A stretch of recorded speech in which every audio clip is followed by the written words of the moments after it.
저도 지금 방송 스튜디오 공간을 디자인을 하고 있거든요. 그 스튜디오가 되게 훌륭했던 건 뭐냐 하면은 이제 중요한 건 그건 것 같아요. 계급 간의 이동 사다리를 많이 만들어주는 사회가 저는 좋다고 보거든요. 그 자리를 바꾸는. 근데 그거를 잘 보여주는 게 이 흑백 요리사인 것 같아요.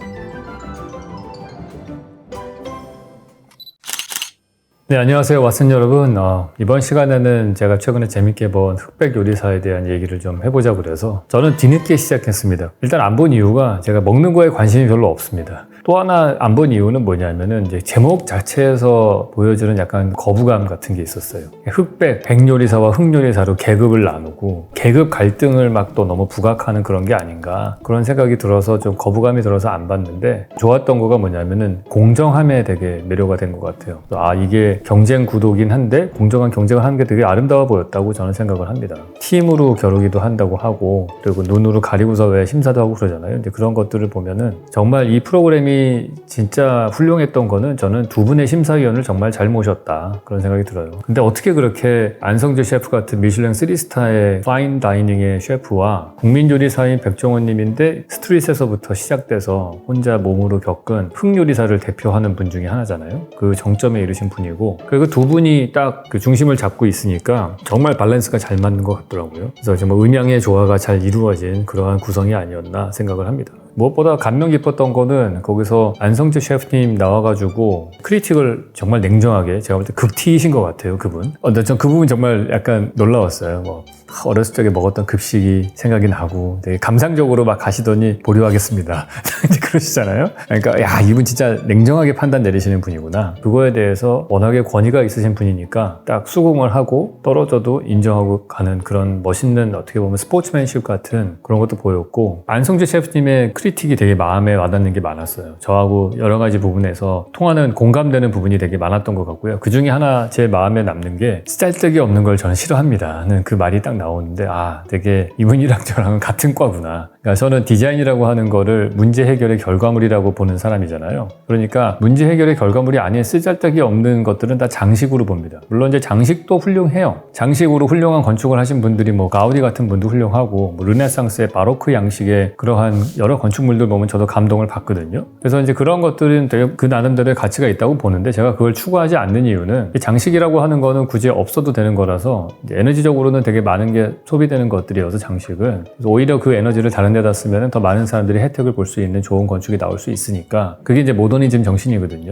도시화되면서 많은 인구가 오고 세계대전을 통해서 건물이 많이 부서지니까 많은 노동자와 시민들에게 양질의 건물을 빨리빨리 공급을 해야 되는 그러한 숙제가 있었죠. 그러다 보니까 장식이 없어지는 건축이 나온 게 그게 모더니즘인 건데 근데 그런 거하고 일맥상통하는 부분이 있었던 것 같아요. 그래서 꽃장식 같은 것들 당연히 아름다워 보이는 거지만은 근데 그게 과연 음식에 들어갔을 때 그러니까 충돌이 일어났을 때 그게 불필요한 장식이 된다라는 점을 이 안성재 셰프가 아마 지적하고 싶었던 것 같아요. 그리고 그 모든 컨셉들이 그 공간에 정말 표현이 잘 되더라고요. 하얀색 칠한 공간, 그다음에 흑색으로 칠하는 공간, 흑백 공간으로 딱 나눠서 보여주고 정말 무슨 바둑 두는 것 같은 느낌 아닙니까? 까만 옷 입고 나오고 하얀 옷 입고 나오신 분들이 막 경쟁하는 그런 모습들은 흑돌과 백돌을 쥐고서 이렇게 바둑을 둬서 막 경쟁하는 그런 느낌이 나서 저도 지금 방송 스튜디오 하는 공간을 디자인을 하고 있거든요. 그 스튜디오가 되게 훌륭했던 건 뭐냐 하면은 그렇게 몇십 명이 한 번에 요리를 할 수 있는 그 엄청난 실내 공간에 거기에 그 키친이 그렇게 다 세트가 들어가려면은 그 밑에 상하수도 시스템이 들어가야 되는 거거든요. 상하수도 시스템이 들어가려면은 액세스 플로어라고 그래가지고 이렇게 밑에서부터 뛰는 거예요. 그래서 인공으로 되어 있는 이렇게 밑에 공간이 있고 그 위에다가 플로어를 만들고 거기도 배치도 막 바꾸고 그러잖아요. 그러니까 그거에 맞춰서 계속해서 그 시스템들을 바꿀 수 있는 모든 물도 쓸 수 있는 공간을 만드는 건 상당히 어려운 부분인데 그걸 스튜디오에서 엄청난 제작비를 들여서 그렇게 했다라는 것도 넷플릭스답다 그런 생각이 들었습니다. 저는 되게 인상 깊었던 거가 그거였어요. 맨 처음에 80명의 요리사들 중에서 20명 뽑는 거 할 때 보통 그런 거 할 때 부엌들의 위치를 일렬로 정말 남향 배치하듯이 쫙 세우거든요. 이렇게. 근데 거기는 이렇게 세웠다 이렇게 세웠다 이렇게 세웠다 약간 방향을 이렇게 틀어가지고 90도로 틀어서 배치를 했더라고요. 그 패턴들을. 저는 그게 되게 좋아 보였어요. 그리고 그걸 이제 위에서 내려다보잖아요. 그 백요리사 분들이. 나쁘게 말하면 사실은 그 제가 맨날 얘기하는 높이로 권력 차이를 주는 거를 극단으로 보여주는 공간이잖아요. 그러니까 위에서 내려다보고 있고 셀렉트 되면은 위에 있는 원형 테이블로 옮겨지고 하는 그 자체가 너무 진짜 좀 지나치게 권력의 위계를 보여주는 공간 구조다. 그래서 그냥 약간 짤만 처음에 봤을 때는 거부감이 들었는데 이제 중요한 건 그건 것 같아요. 그거를 공정한 과정을 통해서 선정이 되게 하니까 결국에는 우리가 농경사회 이후에 나오는 계급사회는 어떻게 피할 수 없는 부분이잖아요. 그거를 누군가는 평평한 공간으로 만들겠다. 그게 유토피아라고 얘기하는 사람들이 있지만은 실제로 그거를 이 현실 세계에서 성공시킨 사례는 하나도 없죠. 그러한 경우보다는 오히려 계급 간의 이동 사다리를 많이 만들어주는 사회가 저는 좋다고 보거든요. 그 자리를 바꾸는. 그거를 잘 보여주는 게 이 흑백 요리사인 것 같아요. 그러니까 공정한 경쟁을 통해서 올라가고 그 다음에 그 위층에 있었던 백요리사랑 대결을 해서 이겨서 백요리사를 떨어뜨리기도 하고 근데 그거를 누가 봐더라도 아 저거는 공정하게 돼서 자리 바꿈이 됐구나 이런 걸 느낄 수 있게 해주는 거가 되게 재밌었던 것 같고 저는 사실 아직 3회까지밖에 안 봤기 때문에 그 뒷부분은 아직 스토리가 몰라요. 근데 앞부분까지만 봤을 때의 느낌은 진짜 이 편집의 왕인 것 같다는 생각이 들었습니다. 그 80분의 흑요리사들이 왔는데 각각의 개성들이 그렇게 많은데 일단 그러한 다양성을 한 자리에서 볼 수 있다는 것도 너무 훌륭했던 것 같고요. 그러니까 우리가 생활하는 거에서 이 사회에서 그렇게 다양성을 경험해 보기가 쉽지 않잖아요. 그 안에서 차별화된 다양성을 갖는다는 게 상당히 어려운데 거기서는 정말 개성 있으신 분들이 되게 많이 나오더라고요. 뭐 문신하신 그런 마피아도 있고 정말 다양한 캐릭터를 가지신 분들이 나와서 본인의 개성으로 성공하신 분들이 나왔다는 그 모습 보는 것도 되게 흥미로웠고 그분들끼리 서로 공정하게 경쟁하는 모습도 되게 아름다워 보였다 그렇게 생각이 들어요. 제가 눈여겨보는 분은 에드워드 리? 그분 거는 아직 나오지도 않았는데 포스가 아주 그냥 그분은 딱 정말 남다른 포스가 느껴지더라고요. 그러면서 느낀 게 역시 사람의 인상에 머리가 중요하구나. 헤어스타일이 파랄이다. 그 말이 맞는 것 같아요. 저는 그 내내 보면서 요리할 때 머리카락 떨어지면 안 돼서 다 모자 쓴다고 했는데 거기 계신 분들은 다 모자를 벗고 하시더라고요. 물론 이게 드라마니까 예능이라서 그랬겠죠. 한 분 딱 쓰고 나오시죠. 그 중식 하시는 분 완전히 중식의 대가이신 분 한 분 정말 그 긴 셰프 모자 쓰고 나오시는 분이 있어요. 그것도 역시 수셰프 같은 경우에 그 제일 긴 거 쓰잖아요. 제가 말하는 질량 보존의 법칙에 의한 그 권력을 나타낼 때에는 상부에 상투를 틀든 뭘 하든 이렇게 볼륨을 높인다고 했지 않습니까? 그 딱 보여주잖아요. 셰프가 올라갈수록 점점 길이가 길어져요. 불필요하게 권위를 나타내는 거죠. 그래서 키가 크신 분들이 그냥 딱 서기만 하면 권위가 생기는 거예요. 그래서 키 작은 정치가들이 많지 않습니까? 나폴레옹이다 이런 등등 이런 사람들이 계속 밑에서 올려다보기 때문에 권력지향적인 사람들이 많지 않나 그런 생각을 합니다. 저는 그 또 특히 최연석 셰프 같은 경우에 웬만한 경우에 가면은 심사위원으로 나가실 분이 선수로 뛴 것도 되게 용감하다. 그거 쉽지 않은 거거든요. 이겨봐야 본전인 그런 게임이니까. 그리고 다른 거기에 나오시는 그 중국 요리사의 대가분이라든지 에드워드 리 같은 분도 사실은 굳이 그렇게 경쟁 무대에 안 나가도 되는 분들인데도 기꺼이 거기에 나가서 했다는 것 자체가 되게 겸손하다는 생각이 들었어요.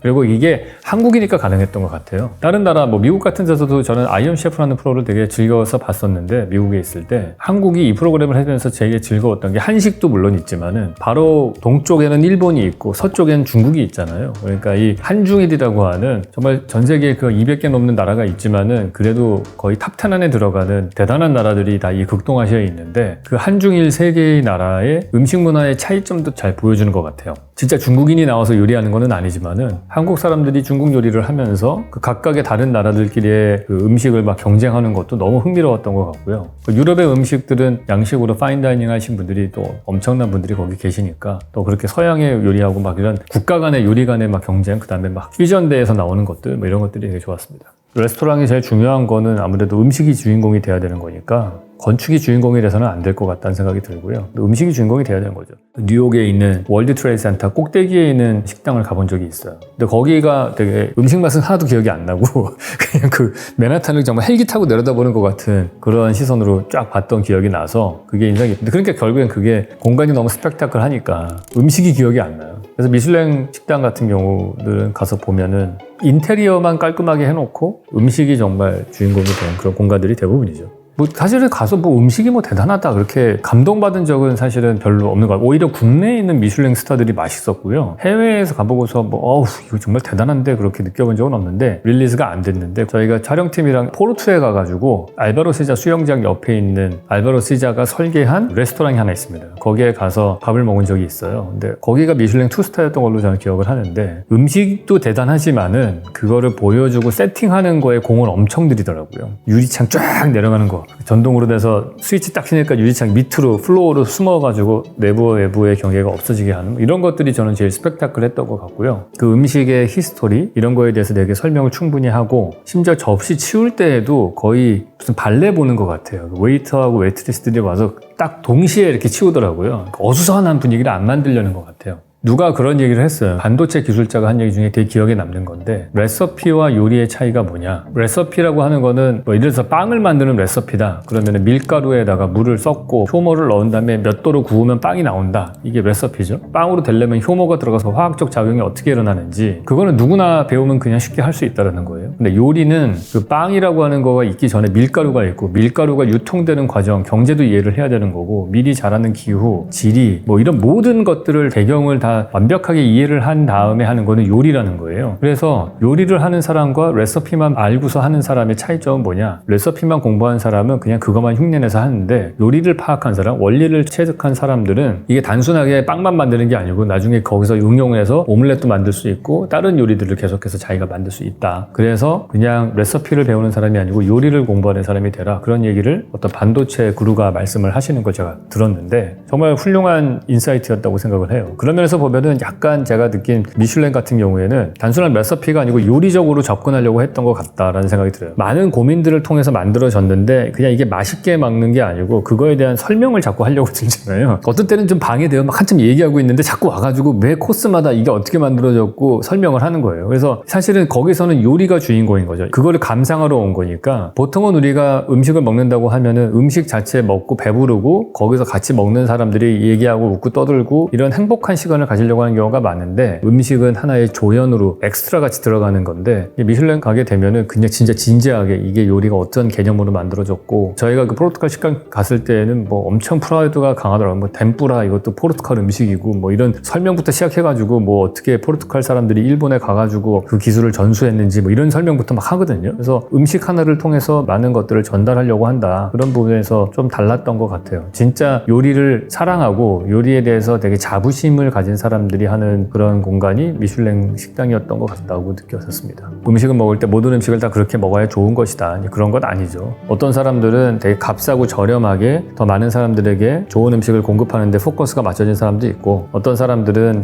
파인다이닝으로 요리가 갈 수 있는 그 극치를 한번 만들어 보고 싶어 하는 사람들도 있는 거고 그러니까 우리는 그 중간 어디쯤에 계속 속하는 거겠죠. 그래서 그게 인간이 하는 일인 것 같아요. 인간은 그냥 단순하게 먹고 살고 하는 것들도 계속해서 해야 되지만은 동시에는 인간이기 때문에 다른 동물들은 하지 않는 그런 뭔가를 만들려고 하잖아요. 동물들도 집을 짓지만은 인간이 만드는 건축물은 좀 다르죠. 단순하게 비바람을 피하는 기능 이외에 다른 것들을 얹어서 많은 레이어들을 얹어서 하죠. 일종의 토핑이라고 할 수 있는데 그런 걸 통해서 더 다른 의미를 부여하려고 하는 것 같아요. 자기네들이 만드는 물건이든 음식이든 아니면 건축이든 거기에 다른 의미를 부여해서 그걸 통해서 인간이 다른 동물과는 다르다라는 것을 계속해서 증명해 보이는 그 과정이 있는 것 같은데 미슐랭 스타의 그 식당들은 음식을 그런 매개체로 쓰는 것 같아요. 저 역시 건축을 조금 더 인류의 과거에 있었던 건축하시는 많은 선배들 건축가들과는 가지 못한 한 단계 더 높은 단계를 가고 싶어 하는 게 있죠. 그래서 정말 그 안성재 셰프 같은 분이나 백종원 선생님이나 이런 분들을 보면은 진짜 요리를 사랑하는구나 저분들은 그런 게 느껴지거든요. 그게 미슐랭 스타의 셰프건 그렇지 않던 어쨌든 그 경지에 이른 사람들은 다 그러한 자기가 하는 일에 대한 애정이 정말 있는 것 같았어요. 그리고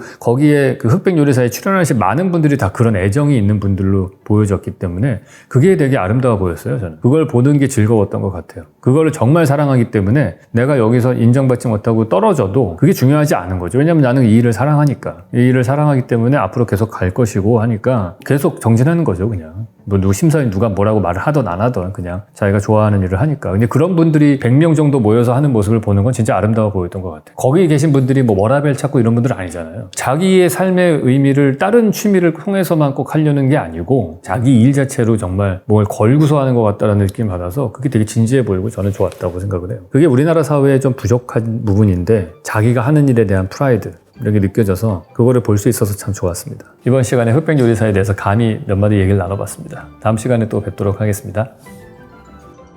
야, 3회밖에 안 보고서 이런 얘기 한다는 게 좀 웃긴다. 끝까지 다 본 다음에 얘기를 해야 되는데. 근데 제가 요즘에 지방 출장이 좀 많아서 하루에 10시간씩 차를 타고 하는 경우가 있는데 그때 보려고 좀 아껴놓고 있습니다. 밤새서 보는 것보다. 근데 이동할 때 진짜 할 일 없어가지고 너무 흔들려서 책도 못 보고 하는데 그때 보니까 딱 좋더라고요. 네.